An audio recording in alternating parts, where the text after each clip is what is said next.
Pada 19 Mei 2023 lalu, pemerintah telah menyerahkan dokumen kerangka ekonomi makro dan pokok-pokok kebijakan fiskal sebagai bahan pembicaraan pendahuluan penyusunan RAPBN tahun 2024. Dengan mempertimbangkan berbagai risiko dan potensi pengembangan ekonomi nasional tahun depan, pemerintah mengusulkan target pertumbuhan ekonomi 2024 sebesar 5,3 hingga 5,7% yang kemudian disepakati bersama DPR dalam rentang 5,1 hingga 5,7%.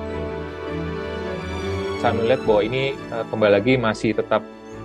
visible, ya artinya untuk dikejar pemerintah itu masih sangat dimungkinkan, ya mungkin mendekati batas bawahnya, ya batas bawah dari range asumsi pertumbuhan ekonomi tersebut, ya. Namun tentunya tadi ada ekstra kerja yang harus dilakukan juga oleh pemerintah, ya tadi berkaitan dengan bagaimana menjaga momentum pertumbuhan dari sisi konsumsi rumah tangga yang masih merupakan pendorong utama, ya penggerak utama dari perekonomian kita. Yang kedua tadi dari sisi investasinya tentunya bagaimana kita menjaga momentum investasi sehubungan tadi beririsan dengan pelaksanaan pemilu, ya ini juga menjadi salah satu challenge juga karena di sisi yang lain implementasi misalkan dari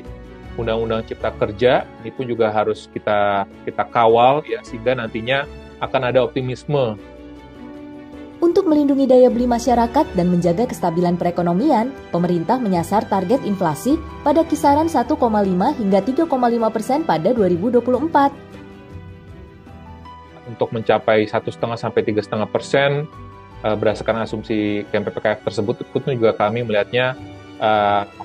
reliable dan juga visible untuk bisa tercapai. Tentunya meskipun memang ada beberapa tantangan tentunya terkait dengan misalkan yang akan kita hadapi di second semester tahun ini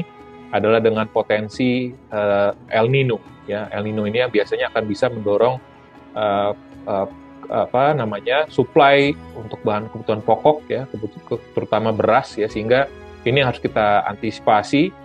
Namun demikian tadi dengan koordinasi yang semakin kuat antara pemerintah dan juga Bank Indonesia dalam hal pengendalian inflasi pusat dan daerah, kami tetap meyakini bahwa inflasi di tahun 2024 akan tetap terkendali, sehingga itu menjadi salah satu prasyarat untuk bisa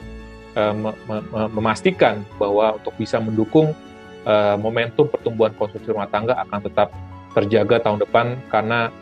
konsumsi rumah tangga notabene masih menjadi pendorong utama dari perekonomian kita. Kebijakan Fiskal 2024 percepat transformasi ekonomi yang inklusif dan berkelanjutan.